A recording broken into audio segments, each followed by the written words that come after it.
یہ جہاد بنیادی رکن ہے، بنیادی فریضہ ہے۔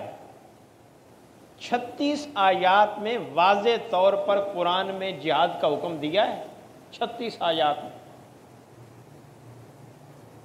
جس رب نے یہ کہا ہے نا اقیموا الصلاۃ، نماز پڑھو، اسی رب نے کہا ہے یقاتلون فی سبیلہ، اللہ کے راستے میں لڑو۔ ہم نماز پر تو توجہ دے رہے ہیں کہ اللہ کا حکم ہے، جہاد سے کنی کتراتے ہیں کہ یہ اللہ کا حکم نہیں ہے۔ اور پھر سوال یہ تو حضور نے یہاں تک فرما دیا کہ میرا دل کرتا ہے کہ میں اللہ کے راستے میں لڑوں اور مارا جاؤں، پھر زندہ ہوں پھر مارا جاؤں، پھر زندہ ہوں پھر مارا جاؤں۔ حضور نے 3 بار بخاری شریف کی حدیث ہے یہ الفاظ فرمائے کہ میری یہ خواہش ہے، میری تمنا ہے، میری آرزو ہے۔ تو جس امت کے رہبر اور لیڈر اور نبی کی یہ خواہش ہو اور وہ امت دل سے یہ ساری خواہشات نکال دے اور پھر خواہش کرے کہ اس نبی کی سنگت مل جائے گی، نبی کے ساتھ ہمارا مزاج نہ ملے، نبی کے ساتھ ہمارا کردار نہ ملے، نبی کے ساتھ ہماری سیرت نہ ملے، نبی کی دل میں ہمارے محبت نہ ہو، اور پھر تمنا ہو کہ نبی کی سنگت ہو جنت میں، یہ تو عجیب بات ہے۔ علامہ بھی کہتے گئے شہادت ہے مطلوب و مقصود و مومن، نہ مال غنیمت نہ کشور کشائی۔ یعنی مومن کا مقصود بھی شہادت ہے، مومن کا مطلوب بھی شہادت ہے۔ کب؟ جب ظلم ہو، جب فتنہ ہو۔ یا ایھا الذین آمنوا یقاتلونکم فی سبیل حتی لا تکون فتنہ، یہ وقاتلوہم حتی لا تکون فتنہ، ان سے لڑو، وقاتلوہم حتی لا تکون فتنہ، یہاں تک کہ فتنہ ختم ہو جائے۔ اب سوچنے والی بات ہے کہ یہ کن سے کہا جا رہا ہے؟ مسلمانوں سے، کہ جب کوئی غیر فتنہ پیدا کرے۔ اب آگے سوچنے کی بات ہے کہ کیا یہ محدود خطے کے لیے کہا گیا کہ بھئی آپ کے علاقے میں فتنہ ہو تو آپ لڑو، وہاں مسلمانوں پر مظالم ہو تو آپ لڑو، اور اس سے تھوڑا سا دور ہلکا ہو تو وہاں آپ کو لڑنے کی اجازت نہیں ہے؟ یہ کہا گیا ہے۔ جب عالمی فتنہ ہو، جب عالمی سازش ہو، جب عالمی مظالم ہوں، تو پھر عالمی سطح پر ہی مسلمانوں کی ذمہ داری بنتی ہے۔ محلے کی حد تک ہے تو محلے کی حد تک کے لوگوں پر فرض ہے کہ اس فتنے کو ختم کریں۔ شہر میں فتنہ ہے تو شہر کے لوگوں کا فریضہ ہے، لیکن جب ملک میں فتنہ ہے تو ملک کے لوگوں کا فریضہ ہے۔ لیکن جب ان سے بات نہ بن رہی ہو اور ان کے بس میں نہ ہو اور وہ خود مظالم کا شکار ہو جائیں، تو کیا باقی مسلمانوں کو صرف تماشا دیکھنا چاہیے کہ یہ ہمارا مسئلہ نہیں ہے، ہمارے ملک کا نہیں ہے، یا ان پر بھی کوئی ذمہ داری عائد ہوتی ہے؟ امام علی مقام مدینہ میں تھے، کوفہ کیوں آئے؟ کربلا کیوں آئے؟ سینکڑوں میل کا فاصلہ ہے۔ یہ سوچ سکتے تھے کہ میرا کام تو بس مدینہ کے لوگوں کے ساتھ ہے، اتنا سفر کیوں کیا؟ محمد بن قاسم کو سندھ کیوں بھیجا گیا؟ ہو سکتا تھا کہ وہاں کی بچیاں تو اگر حفاظ محفوظ نہیں ہیں تو ہمارا تو ان سے کوئی لینا دینا نہیں ہے نا، وہ جائیں اور ان کا کام جانیں۔ یہ سوچ جو ہے یہ انتہائی بزدلی کی سوچ ہے، یہ بے حمیتی ہے، یہ بے غیرتی ہے۔ اور افسوس کے ساتھ کہنا پڑ رہا ہے کہ پوری امت اس وقت، امت سے مراد اکثریت امت کی، اسی سوچ میں مبتلا ہے۔ یہود و نصارہ کے لوگوں نے ایک منٹ بھی نہیں لگایا، امریکہ بول اٹھا کہ میں تیرے ساتھ ہوں۔ آج وہ جا رہا ہے، ان کا وزیر دفاع بھی جا رہا ہے، وزرائے خارجہ جا رہے ہیں مختلف ممالک کی، اسرائیل میں، جرمنی جا رہا ہے، فرانس جا رہا ہے، 2-4 اور ملک بھی جا رہے ہیں، 7-8 ممالک جا رہے ہیں، یورپی یونین کے وزراء جا رہے ہیں اسرائیل میں، ان کے ساتھ اظہار یکجہتی کرنے کے لیے۔ سوال ہے کہ کیا مسلمان آج جمعہ کی نماز ہی پڑھیں گے؟ صرف یہ کیوں نہیں جا رہا ہے فلسطین؟ سوچنے والی بات ہے. ان کی کوئی ذمہ داری نہیں، ان کا تو کوئی دینی رشتہ بھی ان کے ساتھ نہیں. وہ عیسائی ہیں، وہ یہودی ہیں، اور ان کی اگر تاریخ کو دیکھیں پیچھے جا کر تو ایک دوسرے کے دشمن ہیں. یہ ہمارا تو ان کے ساتھ دینی رشتہ ہے. المسلم و خل مسلم، مسلمان مسلمان کا بھائی ہے، ہمارے تو بھائی ہیں. ہم نہیں جا رہے، ہاتھوں پہ ہاتھ دھرے بیٹھے ہیں. اور علماء کہتے ہیں میری زندگی کا مقصد تیرے دین کی سرفرازی، میں اسی لیے ہوں مسلمان، میں اس لیے ہوں نمازی. کیا اب بھی ہے ہماری زندگی کا مقصد تیرے دین کی سرفرازی؟ جب دینداروں کو چن چن کے مارا جائے گا، ان کو ذلیل کیا جائے گا، ان کو بے عزت کیا جائے گا، اور ان کا کوئی پرسانی حال نہیں ہوگا، اور ان کی زبانی مدد بھی کرنے کو کوئی تیار نہیں ہوگا، تو اب بھی دین سرفراز ہے؟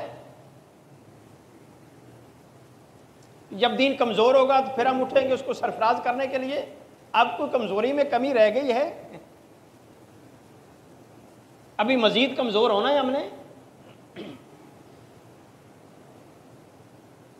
تو یہ ہماری ذمہ داری ہے. وہ علامہ اقبال ایک مقام پر کہتے ہیں کہ عثمانیوں پر کوہ غم ٹوٹا تو کیا غم، عثمانیوں پر کوہ غم ٹوٹا تو کیا غم، خونے 100,000 انجم سے ہوتی ہے سحر پیدا. یعنی اگر یہ مسائل آ رہے ہیں تو امت کو اٹھنا چاہیے کہ 1000 ہاں جو ستارے ہیں وہ مرتے ہیں تو سحر ہوتی ہے. یہ جہاد سے بھاگنا نہیں چاہیے، ان کا مقصد یہ. سحر پھر ہی ہوگی، ظلم کی تاریخ رات پھر ہی ختم ہوگی جب ہم اٹھیں گے. اور پھر وہ کہتے ہیں کہ آسا نہ ہو تو کار کلیمی ہے بے بنیاد. یعنی حضرت موسیٰ علیہ السلام کے پاس فقط دعوت نہیں تھی، ان کے پاس آسا بھی تھا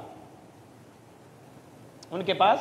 اور وہ ڈرے کس سے تھے؟ آواز سے ڈرے تھے نہیں، آسے سے ڈرے تھے. وہ جب سانپ بن گیا تھا تو اسی سے ڈرے تھے. وہ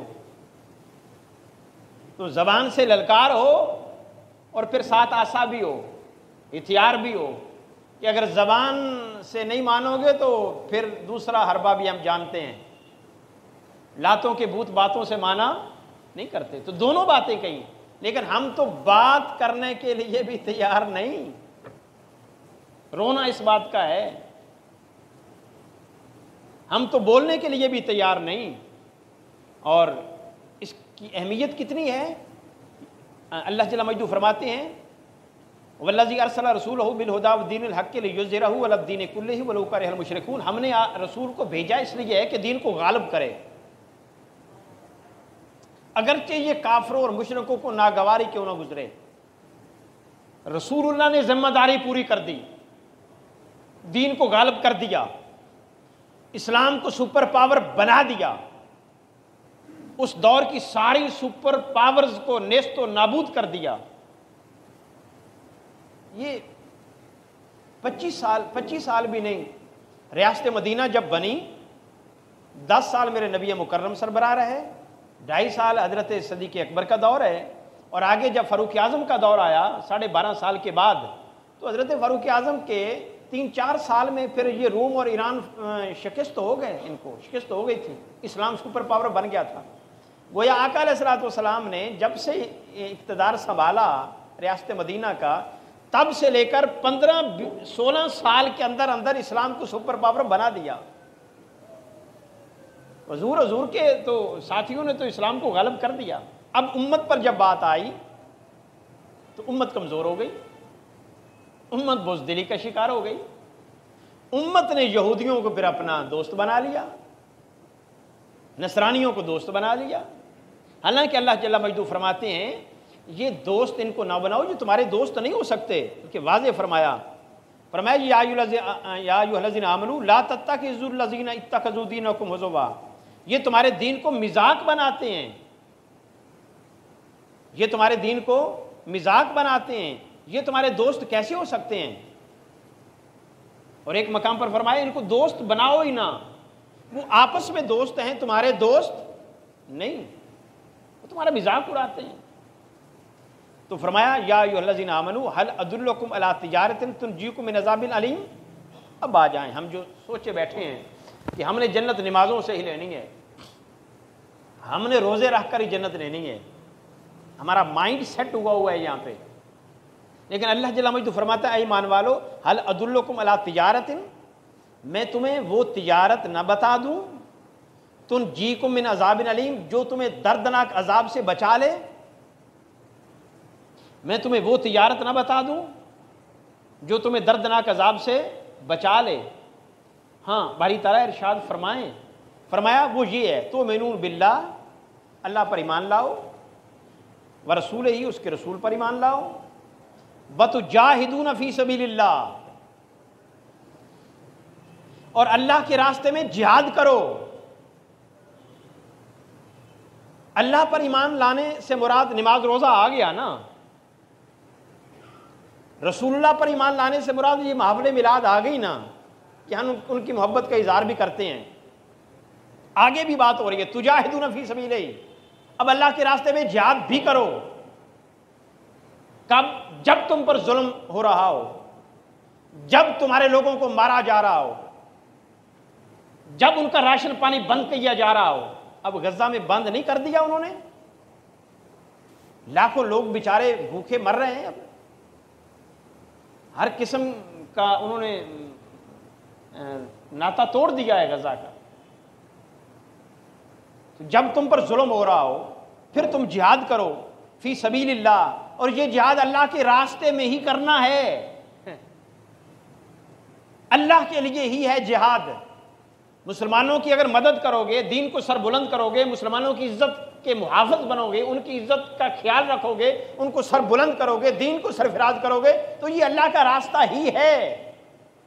تیسرا کام تم نے یہ کرنا ہے، نماز اور میلاد کے بعد جہاد ہے، وہ مال سے بھی ہونا چاہیے، وَأَنفُسِكُمْ، اور تمہاری جان کی ضرورت پڑے تو جان بھی دینے سے گریز تم نے نہیں کرنی۔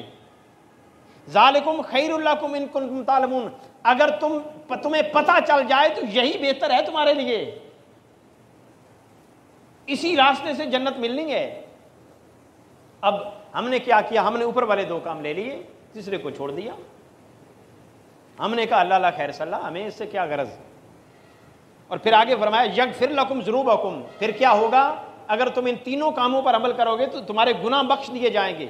وَيُدْخِلْكُمْ جَنَّاتٍ تَجْرِي مِن تَحْتِهَا الْأَنْهَارُ، تمہیں جنت میں داخلہ دے دیا جائے گا۔ وَمَسَاكِنُ طَيِّبَةٌ فِي جَنَّاتِ عَدْنٍ، اور جنت عدن میں ٹھکانہ مل جائے گا۔ ذَلِكَ الْفَوْزُ الْعَظِيمُ، یہ بہت بڑی کامیابی ہے تمہارے لیے،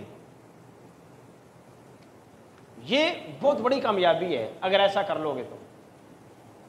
اور پھر فرمایا قُلْ إِنْ كَانَ آبَاؤُكُمْ، میرے محبوب اب انہیں بتا دیں۔ اب دوسرا ایک ترغیب دی نا اللہ نے کہ اگر ایسا کرو گے تو کامیابی ہوگی، جنت دوں گا، گناہ معاف کر دوں گا، ٹھیک ہے، اور اگر نہیں کرو گے باری تعالیٰ پھر کیا ہوگا؟ فرمایا وہ میں نے اپنے محبوب سے کہہ دیا، ان کو بتا دو۔ کل یہ سورہ توبہ ہے، آیت نمبر 24 ہے۔ میرے محبوب آپ ان کو بتا دیں، ان کان آباؤکم، اگر تمہیں تمہارے باپ دادا زیادہ عزیز ہیں، وَأَبْنَاؤُكُمْ، تمہاری اولاد تمہیں زیادہ عزیز ہے، وَإِخْوَانُكُمْ، تمہاری برادری تمہیں زیادہ عزیز ہے، وَأَزْوَاجُكُمْ، تمہاری بیویاں تمہیں عزیز ہیں، وَعَشِيرَتُكُمْ، اور تمہارے رشتہ دار، تمہارے بھائی، تمہارے رشتہ دار تمہیں عزیز ہیں، وَأَمْوَالٌ اقْتَرَفْتُمُوهَا، اور تمہارے وہ مال جن کو تم کماتے ہو وہ تمہیں عزیز ہیں، وَمَسَاكِنُ تَرْضَوْنَهَا وَتِجَارَةٌ تَخْشَوْنَهَا، اور تمہارا کاروبار تجارت تمہیں عزیز ہے، وَمَسَاكِنُ تَرْضَوْنَهَا، تمہارے مکانات تمہیں عزیز ہیں۔ کس سے؟ باپ دادا، اولاد، بھائی، رشتہ دار، برادری، تجارت، مکانات۔ اگر انہی میں تم نے اپنی زندگی کو صرف کر دیا زندگی میں انہی کی ہو کے رہ گئے اور اسی کو زندگی کی کامیابی سمجھ لیا کہ میرے ساتھ تو والدین بھی ٹھیک ہیں، اولاد بھی ٹھیک ہے، رشتہ دار بھی ٹھیک ہے، بیوی بھی ٹھیک ہے، کاروبار بھی صحیح چل رہا ہے، مکان بھی بن گیا ہے، اللہ اللہ خیر صلی اللہ، میں نے کیا کرنا ہے، اور نماز بھی پڑھ لیتا ہوں، روزہ بھی رکھ لیتا ہوں، بس فنش، ختم۔ اگر یہیں تک محدود ہو گئے جیسے بدقسمتی سے ہم ہو گئے ہیں، تمہارا مائنڈ سیٹ یہ بن گیا، تو پھر کیا فرمایا احب الیکم من اللہ ورسولہ، اگر اللہ اور اس کے رسول سے بڑھ کر یہ چیزیں تمہیں پسند آ گئیں، ان سے تم نے محبت کر لی، وجہاد فی سبیلہ، اور اللہ کے راستے میں جہاد کرنے سے بھی یہ چیزیں تمہیں زیادہ عزیز ہو گئیں، فتربصوا حتی یاتی اللہ بامرہ، پھر انتظار کرو، اللہ کا عذاب تم پر آ کر رہے گا۔ واللہ لا یہدی القوم الفاسقین، اللہ نافرمانوں کو ہدایت نہیں دیا کرتا۔ اب مجھے بتائیں ہم کیوں نہیں بول رہے؟ ڈر ہے، خوف ہے، یا اپنے کاروبار عزیز ہیں، اپنی جان عزیز ہے، اپنے مال عزیز ہیں؟ کیا وجہ ہے کیوں نہیں بول رہے؟ ہماری نمائندہ ہماری حکومت ہے نا، اس کو بولنا چاہیے تھا نا۔ ایران والے بولے ہیں نا، لبنان بولا ہے نا، ترکی نے بھی کچھ بیان دیا ہے نا، سعودی عرب بھی بڑا موٹا چلو کہہ رہا ہے نا، ہم تو بالکل گونگے ہو گئے، ہم تو بول ہی نہیں رہے کہ پتہ نہیں کیا ہوگا۔ بھارت نے پہلے دن ہی کہا ہے کہ میں اسرائیل کے ساتھ ہوں، ارے تمہارا دشمن بھارت ہے، وہ ہو گیا، اب تم کہو ہم فلسطین کے ساتھ ہیں۔ اسرائیل کو تم مانتے نہیں ہو، فلسطین کا ساتھ نہیں دیتے، تم کرتے کیا ہو؟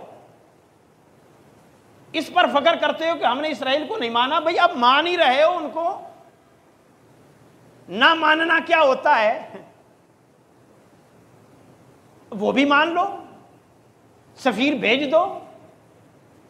اگر نہ مان کر یہی آپ نے انہی کا ساتھ دینا ہے، ان کے خلاف زبان بھی نہیں کھولنی، گونگے بن کے رہنا ہے، تو پھر مان لو۔ یہ دھوکہ کیوں دیتے ہو؟ یہ قوم کے ساتھ فراڈ کیوں کرتے ہو؟ اندر کھاتے مانے ہوئے ہو، یہ منافقت کیوں کرتے ہو؟ فلسطین کا ساتھ دینے کا اعلان تم نے کیوں نہیں کیا؟ انڈیا دے رہا ہے ساتھ کھل کر، تم کیوں مر گئے؟ سوال بنتا ہے نا بھائی۔ زبان کی ابھی تو تمہاری جنگ تو نہیں ہونی تھی نا، زبانی کہنا تھا، اور جنگ کی نوبت بھی شاید نہ آتی، یعنی زبانی کلامی بھی تمہاری اندر جرت نہیں ہے۔ 70% کھا گئے بجٹ، پھر بھی نہیں بول رہے، ساری کمانڈ تمہارے ہاتھ میں ہے، پھر بھی نہیں بول رہے۔ 48 ملکوں کا ایک لشکر بنا تھا جس کی قیادت پاکستان کے پاس تھی، وہ بھی گونگا ہو گیا، وہ بھی گھر میں چھپ گیا، وہ بھی نہیں بول رہا۔ تو پھر کس ایمان کی بات ہم کرتے ہیں، کس جمعے کی بات کرتے ہیں، یہ کس منہ سے آئے ہیں خدا کے گھر میں حاضری کے لیے؟ شرم نہیں آتی ہمیں؟ باری تعالیٰ ہمارے ساتھی مر رہے ہیں، تیرے بندے مر رہے ہیں، بچے یتیم ہو رہے ہیں، وہ زخمی ہو رہے ہیں، وہ بھوکے پیاسے مر رہے ہیں، ان کو دوائی نہیں، ہم تیرے سامنے تیرا شکر ادا کرنے کے لیے جمعے کے دن آئے ہیں۔ یہ کس بات کا شکر ادا کرنے آئے ہیں ہم؟ ہمارا ضمیر ہمیں ملامت نہیں کرتا کہ باری تعالیٰ کس منہ سے تیرے بارگاہ میں آئے الحمدللہ کہیں، شکر ادا کریں تیرا؟ کس بات کا شکر؟ کیا کیا ہم نے؟ تو نے کہا تھا جہاد کرو، تو نے کہا تھا انسانیت کو امن کا راستہ دو، جو فتنہ پیدا کرے اس کو روکو، اس کے خلاف کھڑے ہو جاؤ، وہ تو ہم کرنے کو تیار نہیں۔ مسجد میں منہ اٹھا کر آ گئے، کیوں؟ اللہ کو اس چیز کی ضرورت ہے ہماری؟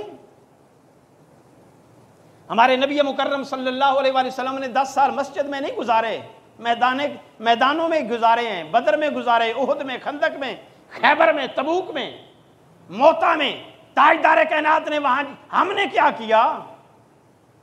زندگی کے 40-50 سال ہو گئے، ہم تو بولے ہی نہیں ظلم کے خلاف، اور پھر بھی پکے مومن ہیں۔ کوئی شک کرے تو ہم اس کو کافر نہ قرار دے دیں؟ کہ ہمارے ایمان پہ ہو، مسلمانی پہ ہو، ہمارے جنتی ہونے پہ شک کرتے ہو؟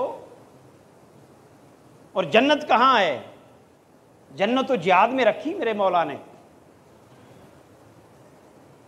جنت تو ادھر ہے۔ ہم اس کو تو موضوع بحث بناتے ہی نہیں، بدقسمتی سے ہم نے اس کو کبھی چھیڑا ہی نہیں، ہم نے اس طرف کبھی دھیان ہی نہیں دیا کہ کوئی جہاد بھی کوئی دین ہے۔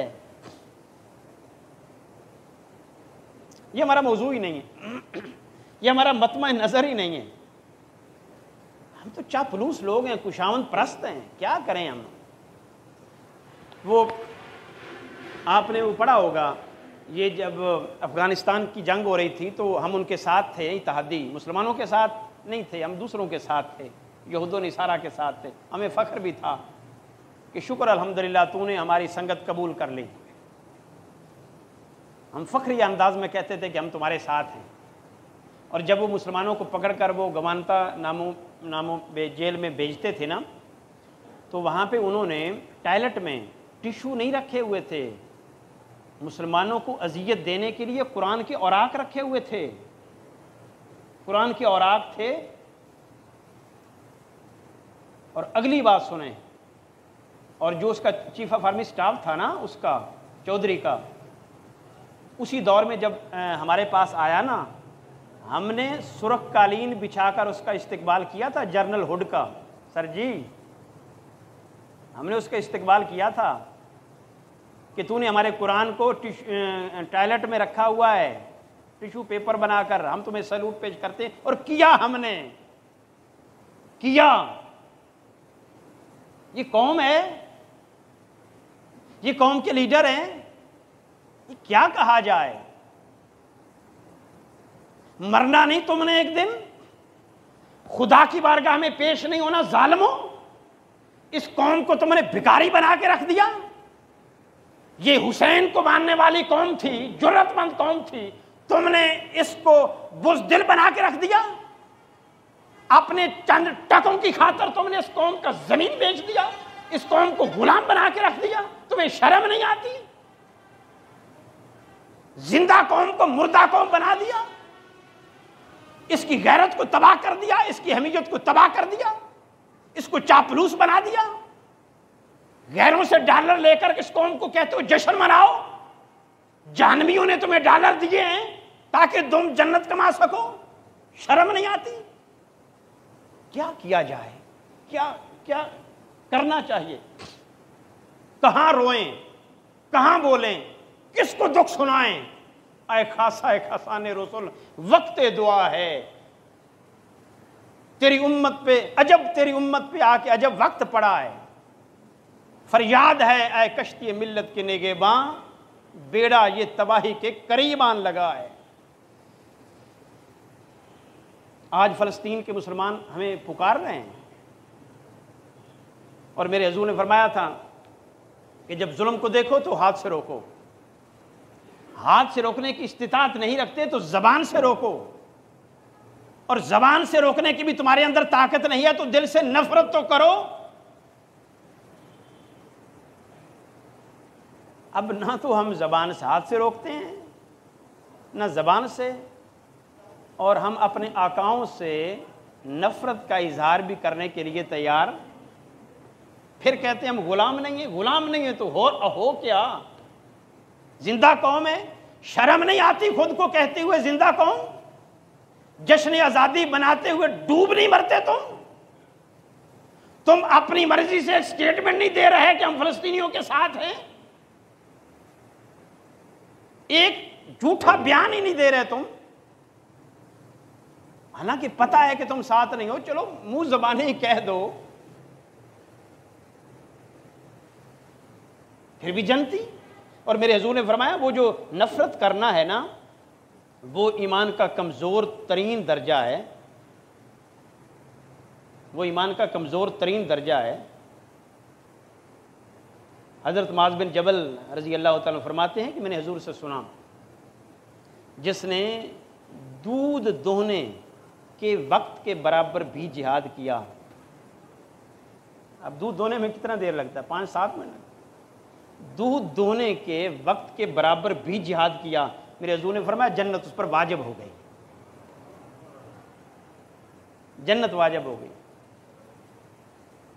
اور وہ تو خود فرماتا ہے کہ اگر میرے راستے میں کوئی مارا جائے جہاد کرتا ہوا تو اس کو مردہ نہ کہو، بل احیاء، بلکہ وہ زندہ ہیں۔ میری غیرت یہ گوارا نہیں کرتی کہ کوئی ان کو مردہ کہے جو میرے راستے میں مارا جائے۔ اتنی بڑی باتیں کی، پھر بھی جذبہ نہیں پیدا ہو رہا ہمارے اندر۔ اور حضور نے فرمایا کہ جو شخص لڑتا ہوا مارا جائے، کل قیامت کے دن وہ ڈیمانڈ کرے گا کہ باری تعالیٰ مجھے جنت میں لذت نہیں آ رہی۔ پوچھا جائے گا فرشتوں سے پوچھو کیوں؟ پوچھا جائے گا تو وہ کہیں گے کہ ہم نے جو لذت پائی تھی نا تیرے راستے میں جان دیتے ہوئے، ادھر تلوار چلی تھی، ادھر ہمارا سر تن سے جدا ہوا تھا، تو پردے اٹھے تھے، مولا نے اپنے دیدار کی لذت سے نوازا تھا، وہ لذت نہیں مل رہی، جو سکون ملا تھا وہ نہیں ہے۔ پوچھا ان سے پوچھو کیا چاہتے ہیں؟ جب فرشتے پوچھیں گے تو وہ کہیں گے باری تعالیٰ یہ چاہتے ہیں کہ دوبارہ پلٹ کے جائیں، پھر ظالموں سے لڑیں، پھر مشرکوں سے لڑیں، پھر فتنہ پروروں سے لڑیں، پھر قاتلوں سے لڑیں، اور تیرے راستے میں لڑتے لڑتے مارے جائیں، پھر تو پردے اٹھا کر ہمیں دیدار کی لذت عطا کرے۔ بس وہ لذت چاہیے جو جنت میں بھی نہیں۔ اللہ فرمائے گا اب یہ تو ممکن نہیں ہے کہ میں دوبارہ دنیا میں بھیجوں، ہاں ان کے لیے سما کر دو، ان کو الگ کرو، میں اپنے پردے اٹھا کر انہیں دیدار عطا کرتا ہوں۔ اللہ پردہ اٹھا کر دیدار کی لذت سے روشناس کرائے گا۔ تو اتنی دیدار کی لذت ہے، ہم بھول گئے، وہ لذت بھی بھول گئے۔ ہمارا نبی 3 بار کہے کہ میری خواہش ہے کہ میں مارا جاؤں پھر زندہ ہوں، پھر مارا جاؤں پھر زندہ ہوں، اور اس نبی کی امت خاموش ہو جائے، نام بھی نہ لے جہاد کا، نہ اس کی مسجد سے آواز نکلے جہاد کی، نہ ممبروں سے نکلے جہاد کی، نہ میلاد کے پروگراموں سے جہاد کی بات ہو، نہ ختم درود سے جہاد کی بات ہو، وہ جہاد کے حوالے سے کٹ آف ہو جائے۔ انگریز نے کہا تھا جہاد کی بات تم نے نہیں کرنی، چونکہ مسلم کا جہاد ہمارے خلاف ہوگا۔ ہم نے کہا آقا جیسی آپ کہتے ہیں ویسے کریں گے، مجلسیں سجاؤ، بس اس میں اللہ اور اس کے رسول کی دیگر چیزوں کا نام لو، جہاد کے حکم کی بات نہیں کرنی۔ ہم نے کہا نہیں کرتے، نہیں کی 1% بھی نہیں ہو رہی۔ ایسے لگتا ہے کہ جیسے جہاد تو فریضہ ہے ہی نہیں۔ یہ مرزا قادیانی کو کیوں پوچھتے ہیں ہم؟ اس کو کھڑا ہی اس لیے کیا گیا تھا کہ یہ جہاد ختم کروائے، اور اس نے پھر کیا، اس نے کہا کہ اب اسلام میں جہاد نہیں رہا، اب ضرورت ہی نہیں رہی۔ تو ہم کہتے ہیں جی نبی نے، بھائی اس نے جو کام کرنا تھا کر دیا، انگریز نے جو اس سے کام لینا تھا لے لیا، وہ جہاد کے خاتمے کے فتویٰ لینا چاہتا تھا دے دیا اس نے، اور پھر ہمارے لوگوں نے بھی دے دیے، نتیجتاً ہم جہاد سے دستبردار ہو گئے۔ ہم نے کہا اب جو چاہے ہمیں ماریں پیٹیں گالی دیں جو مرضی کریں، ہم تمہارے ساتھ۔ افسوس، دعا ہے اللہ جل مجدہ ہمارے حال پر لطف و کرم فرمائے۔ وآخر دعوانا ان الحمدللہ رب العالمین۔